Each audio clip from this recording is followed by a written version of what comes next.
I will first have the honor of inviting Monsieur le Président de la République Emmanuel Macron and Monsieur le Ministre Nadda for the traditional lighting ceremony.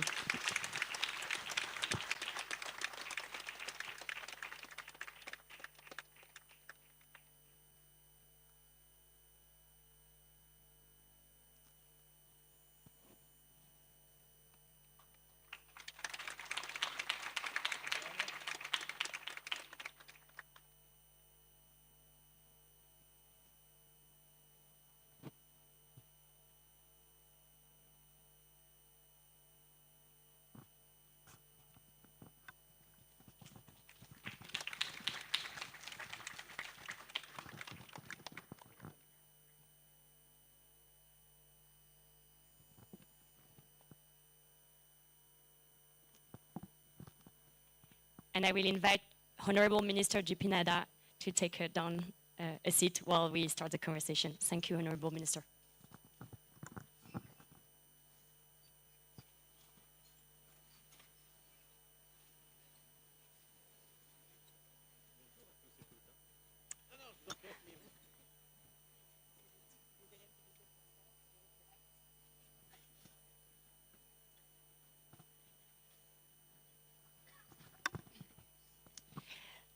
Monsieur le Président de la République, Honorable Minister of Health and Family Welfare, dear Nadda, dear Minister Delegate in charge of Artificial Intelligence and Digital Affairs, chère Anne, dear Minister Delegate in charge of Francophonie, International Partnerships and French Citizens Abroad, chère Eleonore, dear Secretary to Ministry of Health and Family Welfare, Madame Punya Salila Srivastava, sorry in advance for my Indian friends if I don't pronounce the names correctly.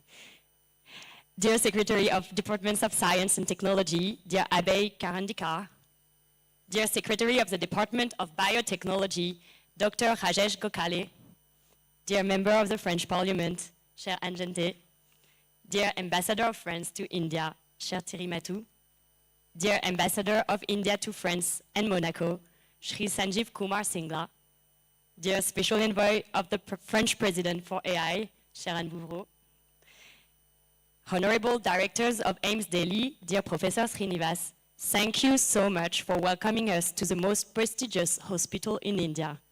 Honorable, yeah, you can give a round of applause for that.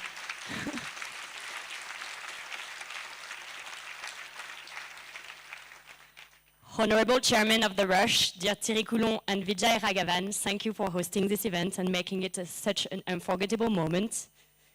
We can also give them a round of applause. But now you started, so. Dear President of Universities, Deans of Faculties, Directors of Scientific and Research Institutions, dear CEOs, Head of Companies, dear students from AIIMS, some of you are behind us, and other high-level institutions, distinguished guests, mesdames, messieurs. So welcome here at Rush. It's probably the most ambitious ever academic and scientific event that was decided, organized, made together with a French and Indian twist. Rush was actually launched this morning, as I shared, by our two chairmen, Thierry Coulon and Vijay Raghavan. And it's a flagship event of the India-France Year of Innovation that you launched, Mr. President, yesterday with Prime Minister Modi. It is addressing one ambition, deepening our long-standing partnership in the areas of innovation, of AI, health, and academic mobility by 2047.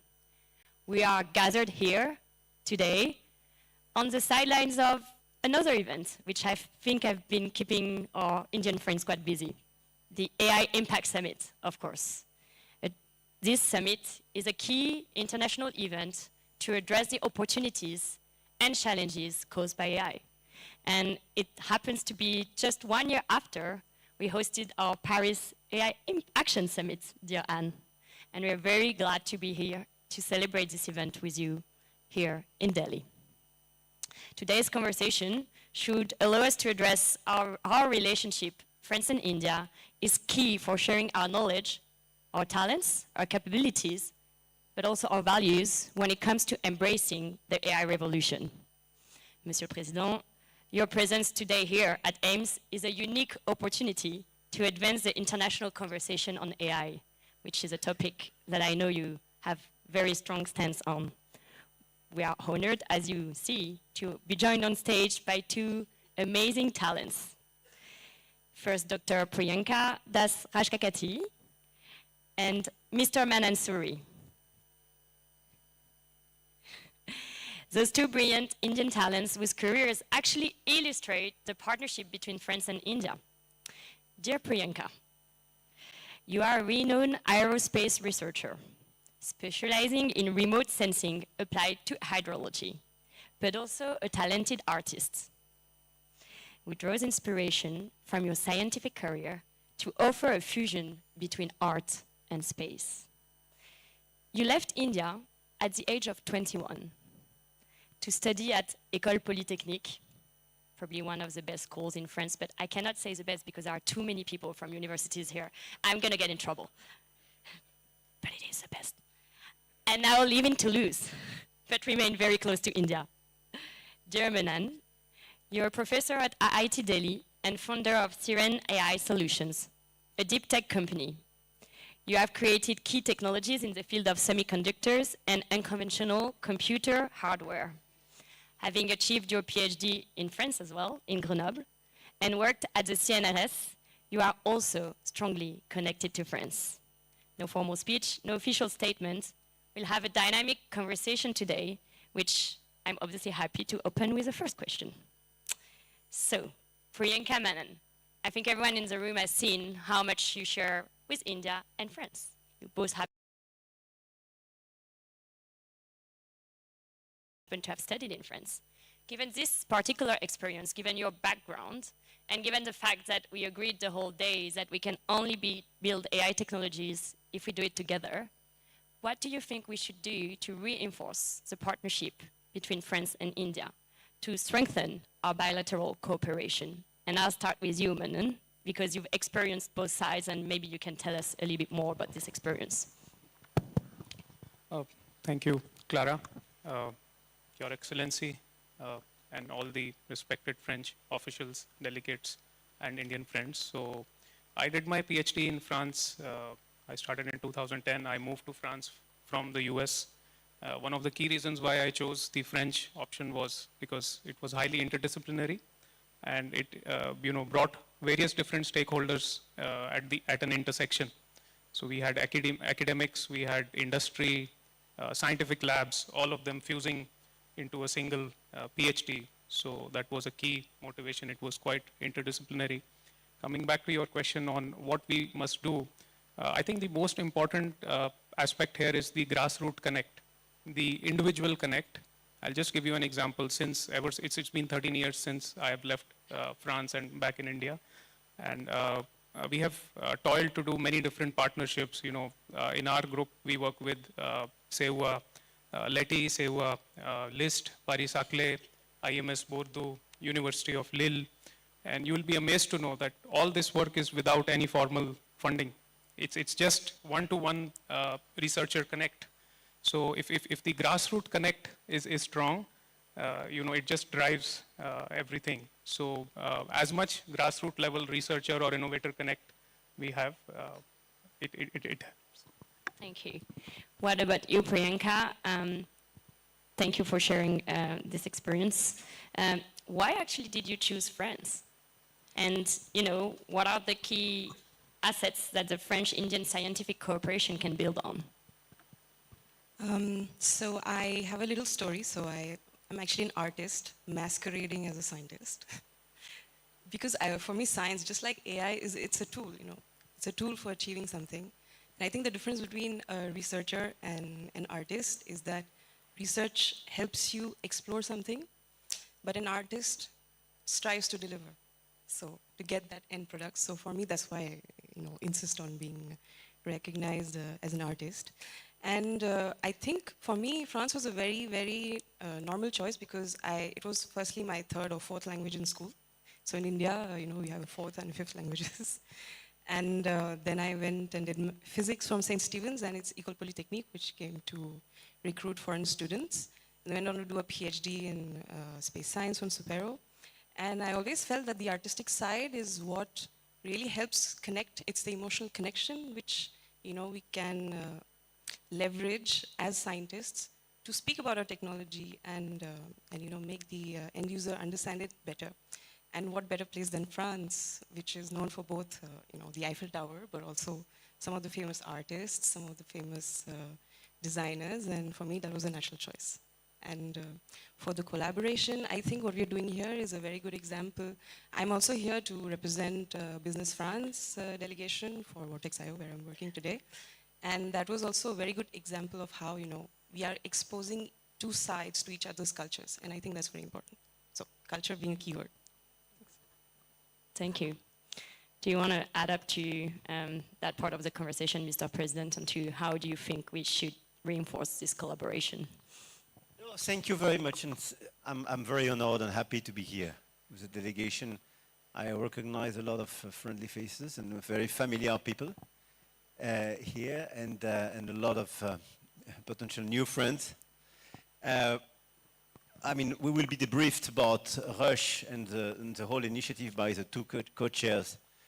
But I think what's important to me to convey as well, on top of Rush and this cooperation between high schools, universities, research centers, and so on, it's about exchanging more between our students. And both of you are, I mean, you had a PhD, if I understand properly. You did a PhD as well. But it's very important for us to welcome more Indian students and to have more French students coming here. We speak about 10,000 per year, more or less. It depends on the season. Sometimes people tell me it's 9,300. Sometimes my ambassador told me it's 11,000. So it should be around 10,000 per year. Okay. We decided with Prime Minister Modi to have 30,000 by 2030. It's largely feasible. Largely feasible. On the French side, we have to simplify, and we will simplify, our sourcing, and as well as a visa facility. To have a visa which, I mean, meets the expectation of the students and is appropriate. For instance, if you have a PhD, I don't know how many years it took for you, 3 years, so many. So if I give you a visa for 1 year, I'm a little bit crazy. I create a sort of uncertainty, and probably we deliver the visa for 1 year, and you have to renew it, and so on. So it's not optimal. So on the French side, we will clearly streamline this approach in order to have something which meets the expectations and is much more practicable for the students and the schools. And by Rush, precisely, we will establish better connections in order to have a better sourcing. Because India, 10 years ago, 15 years ago, was not the #1 source of students. Let's be honest. So I want our universities and high school to do much more, but we will do as well much more in terms of administrative facilities. At the same time, I want all the Indian students to be sure that if you come to France, you have the best-in-class teaching, you have access to the research centers, and exactly the ecosystem you mentioned. With a lot of interdisciplinarity. You have, I mean, if you study in AI, you can have both, obviously, data scientists, mathematicians. You can have fundamental research with clearly the interaction with startups. But you can have as well interdisciplinarity with philosophy and other disciplines, because it's super important to have the model of AI we do believe in. And this is exactly what we have on our campus. And I want you to be sure that you can have all your different lessons, your approach, in English. Because I know that sometimes they're still exchanging with a lot of students. They say, I will not join France. I don't have a sufficient level in French language. No.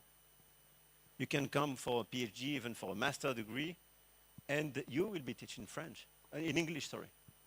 Obviously, you can learn French in parallel, but you will be educated and you will have all the facilities in English. And it's very important to have that in mind, to convey to all the students here in India that we do have these facilities and this access. And my last point, because sometimes there is source of misunderstandings, I'm making my pitch for attracting more Indian students, as you see. It's a strange argument, but in France, the cost of studies is largely less expensive than in a lot of other countries. It's not the signal, it's bad quality. I'm serious. I had a lot of students saying to me, okay, it's almost for zero. It should be a terrible level of quality. Because everywhere in the rest of the world, you have to pay a lot of money to have 1 year. It's our, I would say, collective choice in France. The taxpayer contributes much more than the student. It's more fair. You can have some contributions are non-French students, but it's much more limited than in the equivalent Anglo-Saxon universities. So we can ask for some fees. It depends, and I think it's good that each university and each high school has its own model and will be free to have its own model. But we are very far from the level of fees in the Anglo-Saxon universities. But just take it as a collective choice, but not the signal that there is a lower quality. It's not true at all. The government is paying for the difference. This is my clarification after several interactions with students. So I clearly invite much more Indian students to come at master or develop for a PhD and to share the experience you had, because I really believe that we can provide a unique experience, and you pitch France much better than I could do.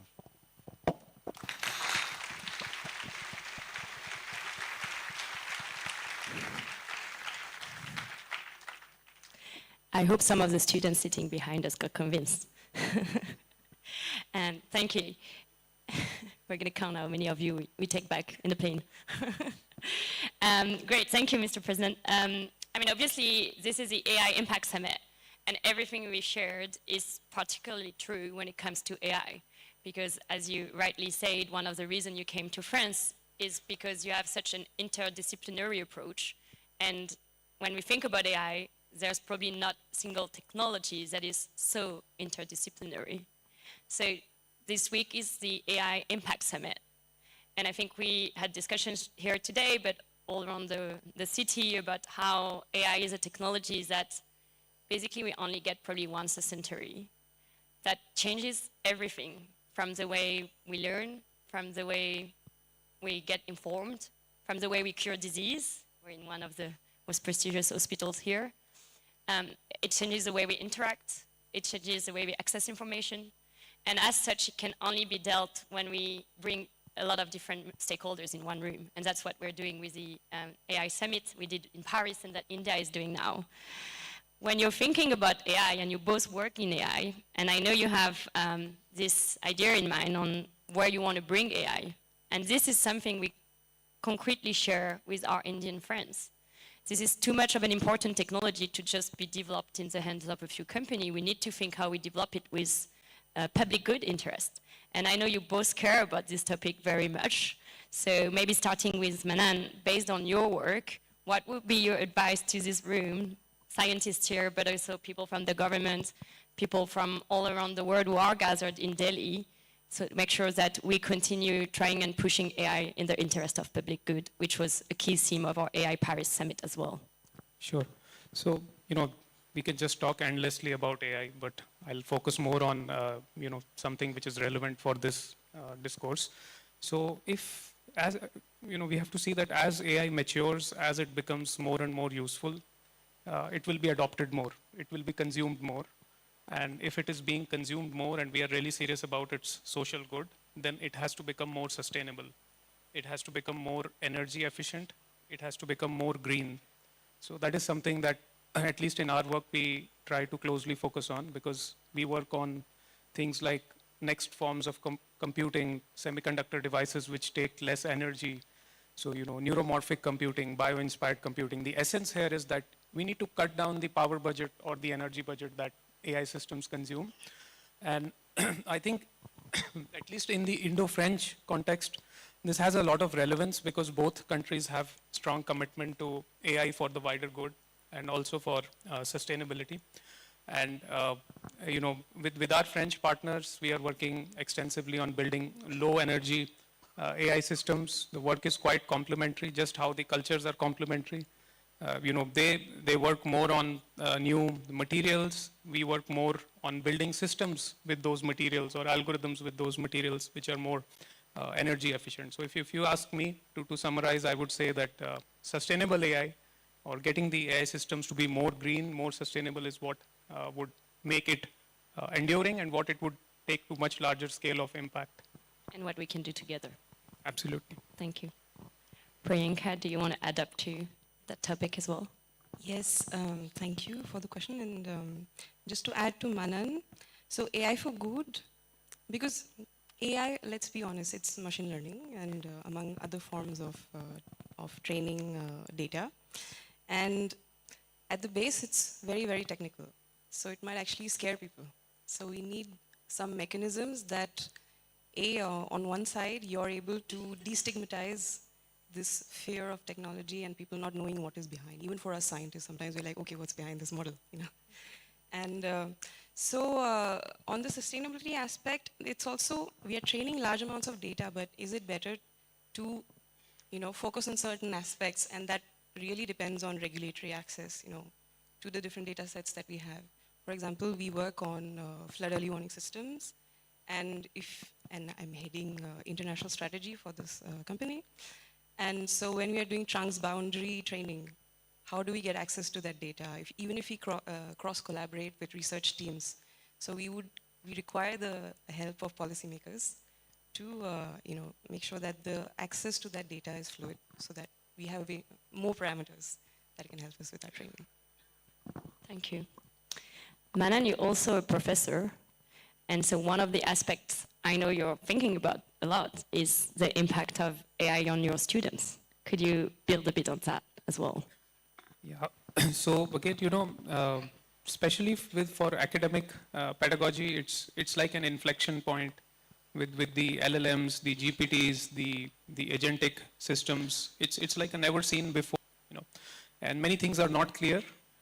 We don't want to jump into stifling innovation before the systems mature, because we have to make sure that even the innovation is there.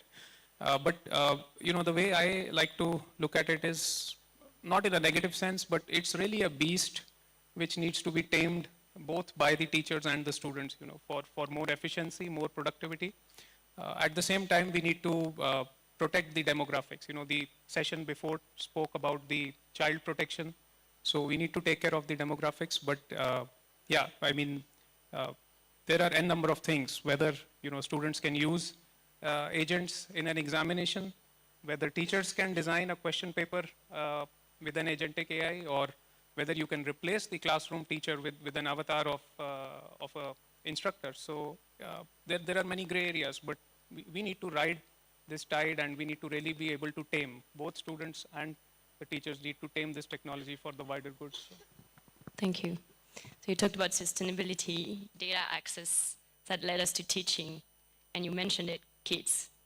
In the session before with Minister Le Henaf, we had a great discussion on what should we do with those tools when it comes to younger generation, because obviously the students you have in your classroom, they're probably not handling the aspects of those technology as well as younger generation, younger students, or actually not students at all, because younger and younger age, people are interacting with AI through so many different forms, but in particular with chatbots.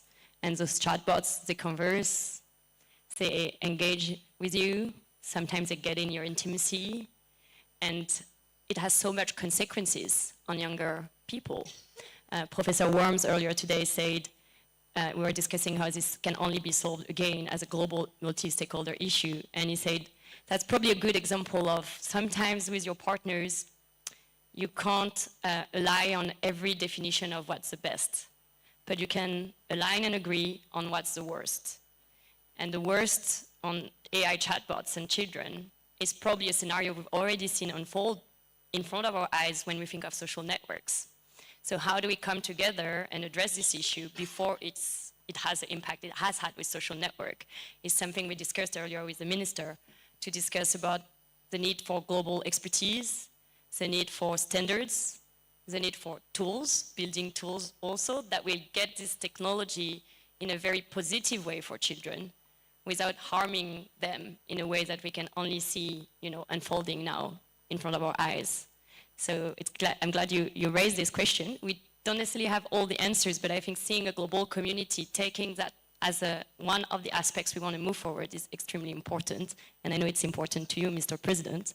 So maybe with all those topics, sustainability, data access, the ability to connect with education, but also to protect the younger generation, how do you think we should advance this conversation on AI and public good?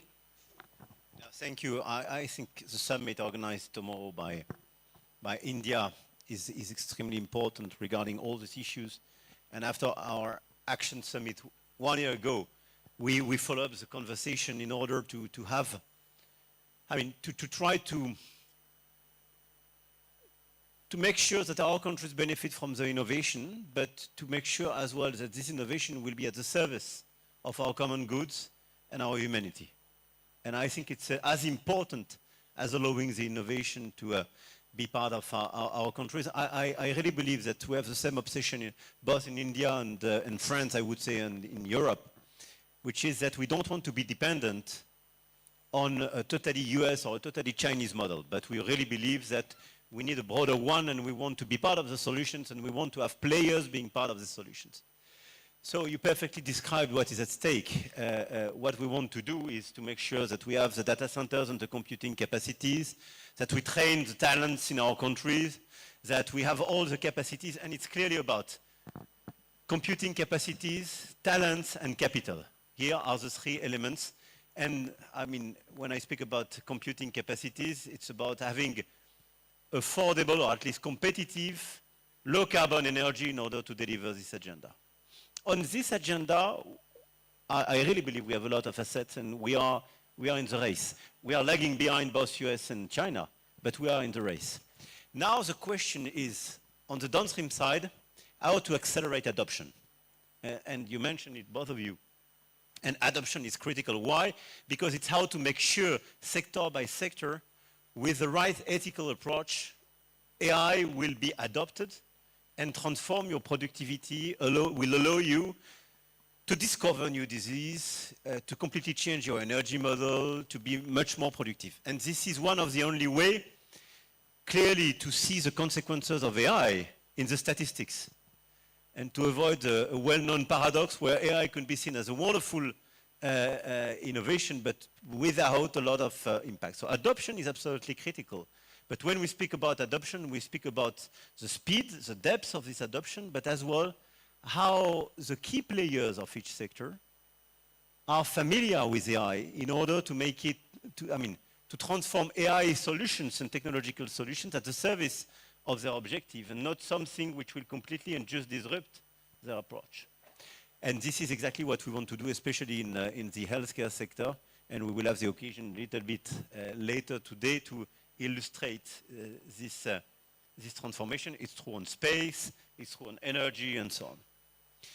On the other side, you mentioned frugality. I think the way we want to be part of this race and this global competition is slightly different. When we speak about data, when we speak about energy, I think both India and France do consider that we can do it in a different way. The hyperscalers are organizing this approach. This is why when we speak about large language model, with Mistral AI, we adopted a much more frugal approach. What Yann Lequin is building, by the way, in France, and we are very proud of that, leaving Meta, is clearly another approach to modelize AI, which is much more frugal. And India was one of the rare countries to choose small language models as well, based on this frugality and to be much more targeted. And I think we're right, because otherwise you can see that this race is already unsustainable by itself. Having these hyperscalers buying and building or booking for huge data centers everywhere in the world, most of them don't have any access to energy. Most of them, even in the US, don't have energy, and none of them have the clean energy. It's not sustainable even on the midterm. So I really believe that our common approach makes much more sense, but we have to clearly bridge the gap at the same way. But the alliance and the partnership between both of us makes a lot of sense. My last point is about the fact that we really believe, both India and France, in an AI at the service of our humanity. Meaning we are ready to put regulations. And I want just to mention three examples of that. The first one was largely developed, is about childhood. It's clear that in the system today, something is rotten, and look at the situation of our children, our teenagers. When you speak about social media, if you add to this social media some chat box with agentic capacities, I mean, this is the beginning of a terrible situation. And we already have all the symptoms of the situation. So we have to protect our childhood, and we are aligned on that. Second, we are in favor of transparency. And one of the key achievements of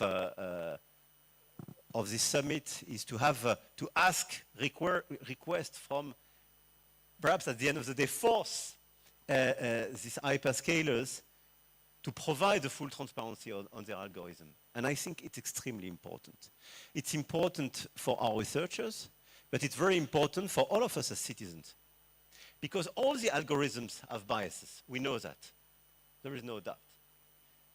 And they are so impactful when you speak about social media that having just no clue about how the algorithm is made, how it is tested, how it is trained, and where it will guide you, I mean, the democratic consequences of this bias could be huge. We don't ask for regulation by itself. We don't want the IP, but we say, I mean, just should make it transparent.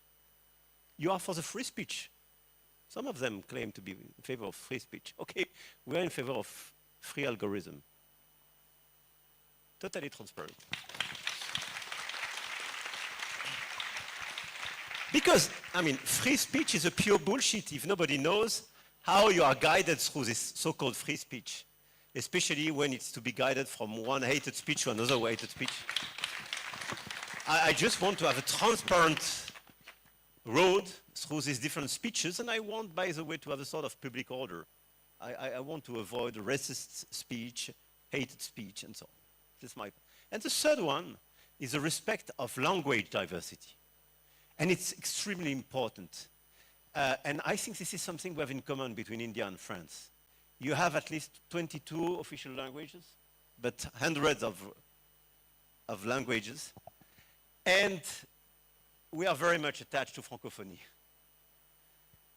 And the big risk is to have just a global AI with LLMs and apps being 100% trained on English models, and on a portfolio largely dominated by the Anglo-Saxons and all the Chinese. Diversity, protection of diversity, and especially diversity of our languages, is a guarantee to avoid a lot of biases and to improve the quality of our models. And especially, you described very fairly the impact that AI could have on education. If you want a proper mentoring, I don't think that AI will replace teachers and researchers, but I think we will have to learn how to teach with AI, to have a different approach in order to improve the quality of the lessons and to have a better, probably personalized education. But it will be impactful and meaningful if precisely the model you use is trained on the right portfolio of content and trained on the right language. So I think it's very important as well if we want an ethical AI and if we want a safe AI to clearly protect the diversity of languages. Thank you.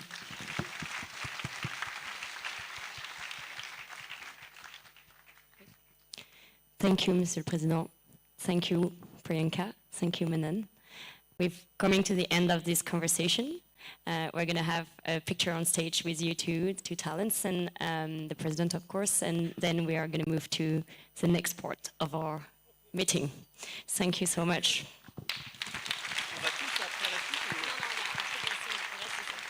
Thank you so much. Thank you. Thanks to you too.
inaugurated in France. Whenever you want, we would be more than happy to welcome you. I did it.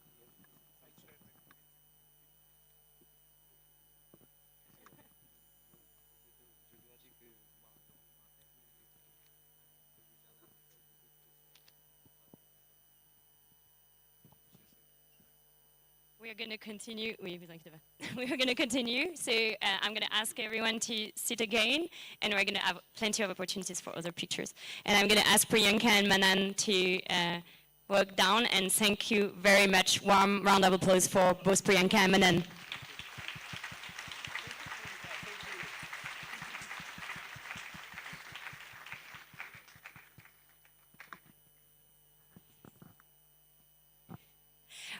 I now invite our two chairmen of Rush, Professor Thierry Coulon and Professor Vijay Raghavan, to join us on stage for the second stage of our event.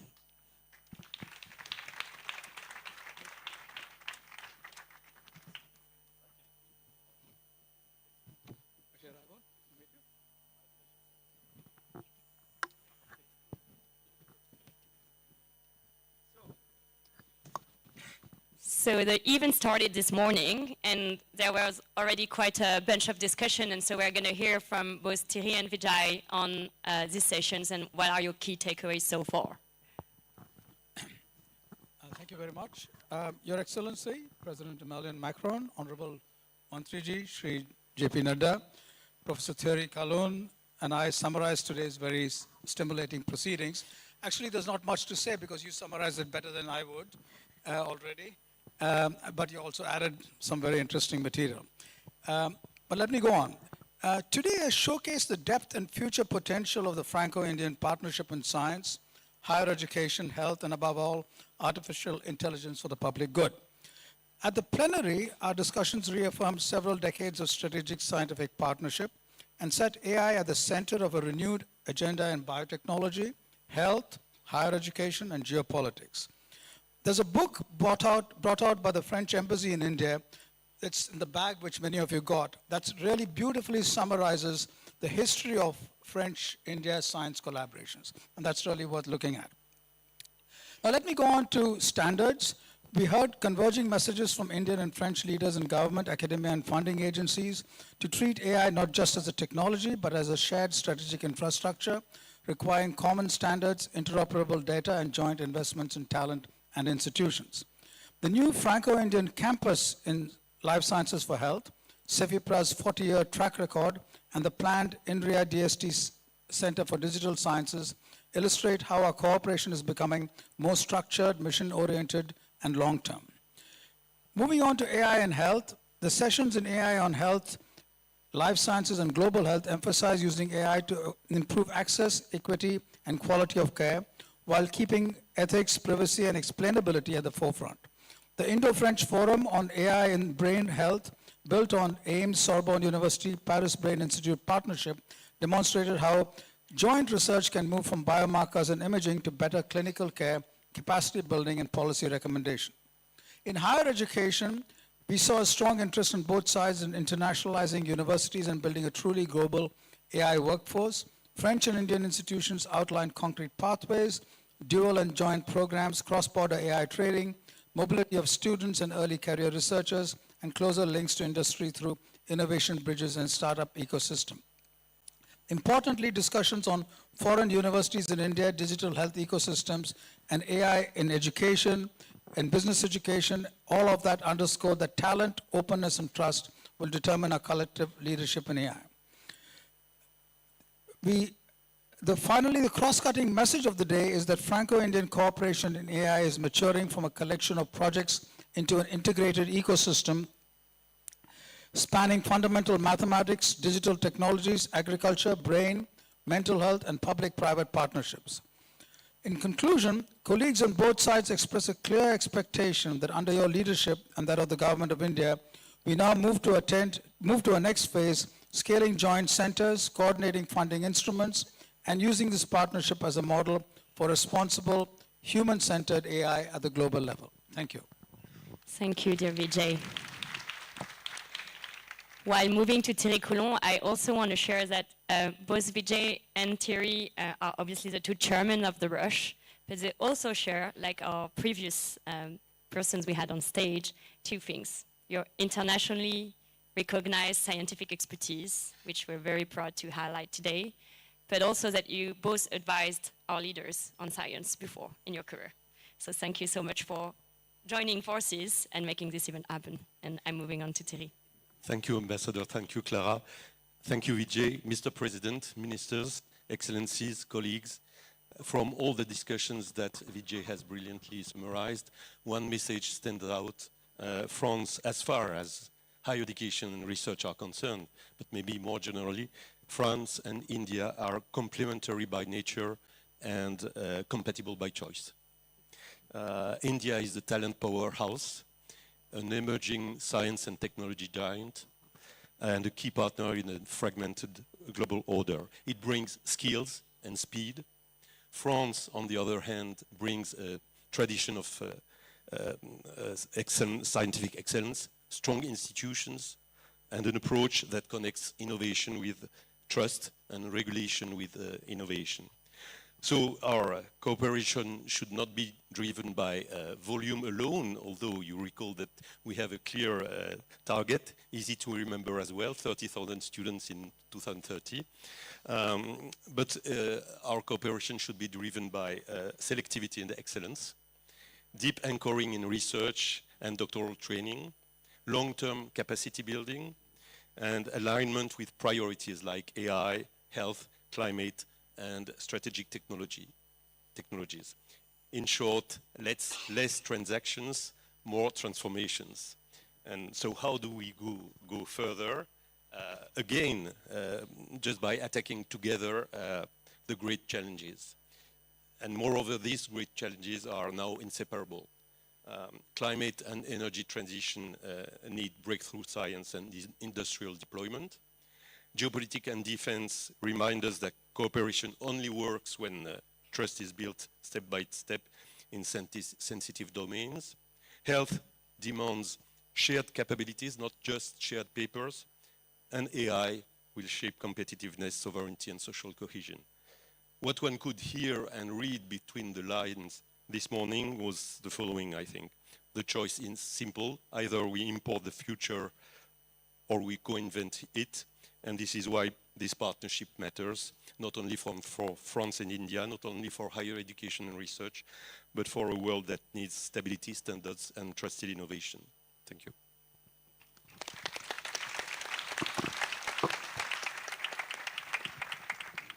Thank you, Professor Coulon.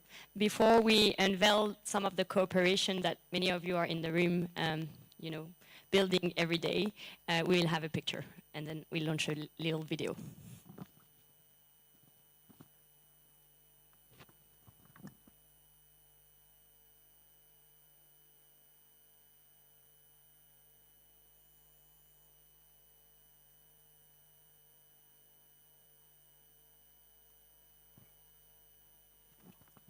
Thank you. Bravo. So,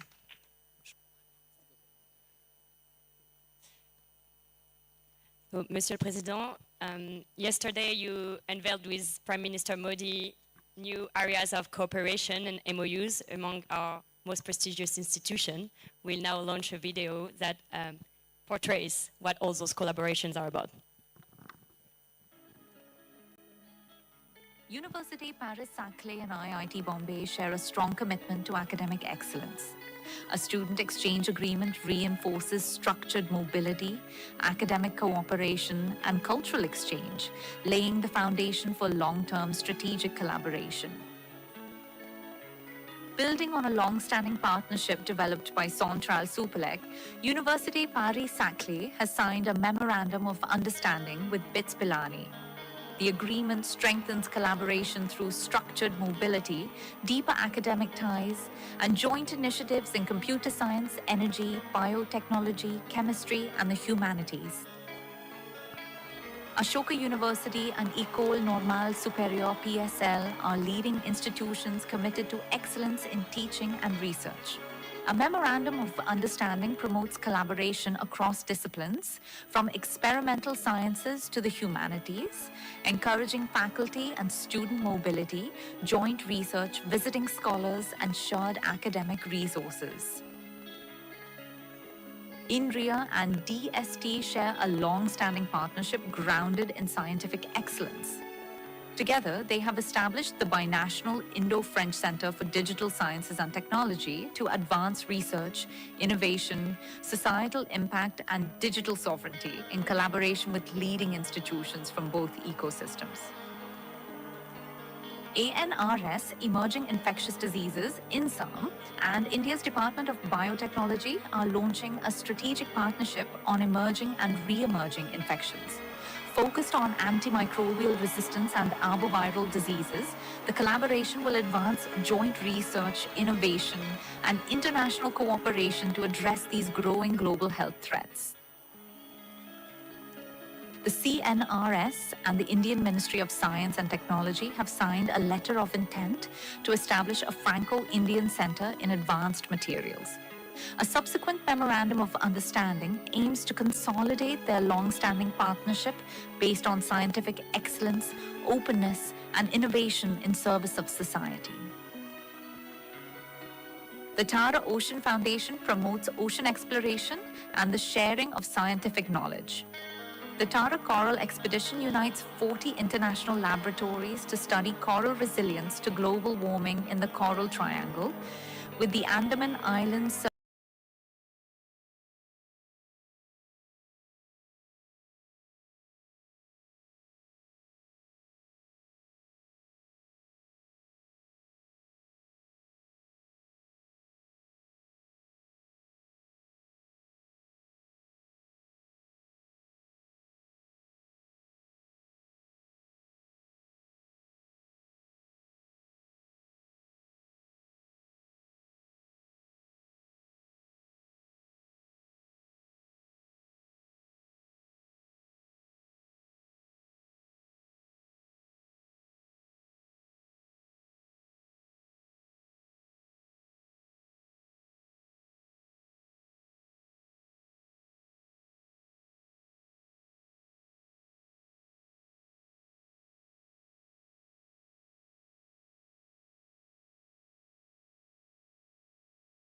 across campuses in France, Morocco, and Singapore, with hubs in New York and London.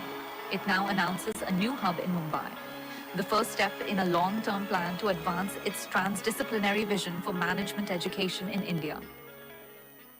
Skill India empowers one of the world's youngest workforces through NSQF-aligned industry-driven training.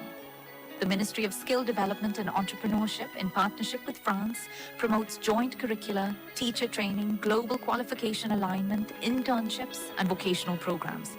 The establishment of a National Center of Excellence at NSTI Kanpur will strengthen capacity to build a future-ready workforce. The collaboration between INSERM and ILBS on liver diseases began more than 10 years ago, founded on shared scientific excellence and a common commitment to improving patients' lives. Today, with the signing of this agreement, we take an important new step in strengthening our partnership through the Indo-French Liver and Metabolic Diseases Network. Together, we are opening new perspectives for innovation, discovery, and concrete health benefits for our two countries. Supported by India's Department of Science and Technology and France's Ministry for Europe and Foreign Affairs, CEFIPRA marks 40 years of Indo-French scientific partnership alongside the Year of Innovation. It has enabled over 800 academic and 64 industry collaborations, supported 230 plus seminars, and generated more than 60 patents. Happy birthday!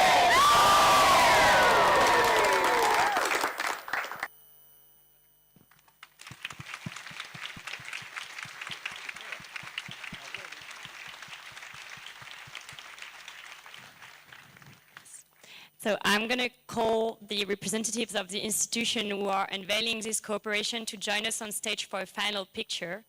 But before you come up, kind reminder, this is going to be the final moment of our ceremony. We rehearsed that before. So people in the room, needs to stay seated after we finish this final picture, while we go on and move to visit the place with Mr. President. So please come on stage for the photo, and everyone else has to remain seated for security reasons. Thank you so much.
People who are not in the official delegation, please remain seated. I'm seeing a few trying to sneak in. As I said, we have sharp eyes for security team waiting outside.